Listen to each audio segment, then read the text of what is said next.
আসসালামু আলাইকুম। কি অবস্থা সবার? স্ক্রিনের ভিডিওটা দেখে অলরেডি আপনারা কিন্তু বুঝে গেছেন যে আজ আমি আপনাদের সাথে কি শেয়ার করতে চলে এসেছি। আজ আমি আপনাদের সাথে শেয়ার করব উইদাউট ক্রিমে কিভাবে খুব সহজে এই নবাবী সেমাই বাড়িতে তৈরি করা যায়। তো চলুন প্রথমেই আমার যে ইনগ্রেডিয়েন্টসগুলো লাগবে তা আপনাদের সাথে শেয়ার করব।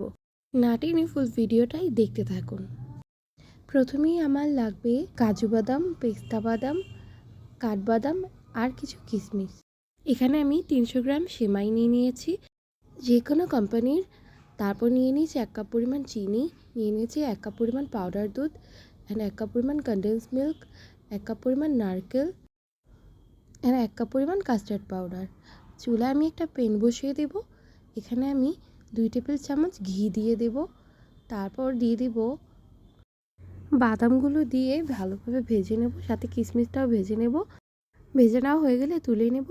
তারপর আমি সেই ঘিয়ের মধ্যেই সেমাইটাকে ভালোভাবে একটু ভেজে নেব। সেমাইটা ভেজে নেওয়া হয়ে গেলে আমি অল্প অল্প করে ইনগ্রেডিয়েন্টসগুলো অ্যাড করে দেব, যেন পুড়ে না যায় তার দিকে অবশ্যই খেয়াল রাখতে হবে।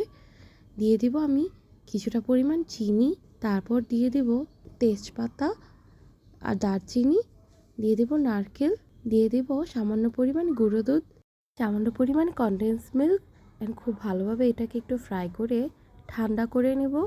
ভেজে রাখা অর্ধেকটা পরিমাণ সেমাই আমি একটা বাটিতে ভালোভাবে সেট করে নেব।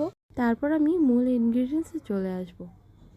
এখানে আমি 1 লিটার পরিমাণ দুধ ভালোভাবে ফুটিয়ে নেব। তার মধ্যে দিয়ে দেব পরিমাণ মতো গুঁড়ো দুধ, কনডেন্স মিল্ক, চিনি অ্যান্ড একদম শেষে দেব কাস্টার্ড পাউডার। তারপর এটাকে খুব ভালোভাবে একটু রান্না করে নেব। একটু গরম থাকা অবস্থায় আমি সেমাইটার মধ্যে এটা দিয়ে দেব, একটা লেয়ার তৈরি হয়ে যাবে। তারপর ভেজে রাখা বাকিটা সেমাই আমি এখানে অ্যাড করে দেব অ্যান্ড একটু ঠান্ডা হয়ে আসলে এটাকে 2-3 ঘন্টা ফ্রিজে রেখে দেব।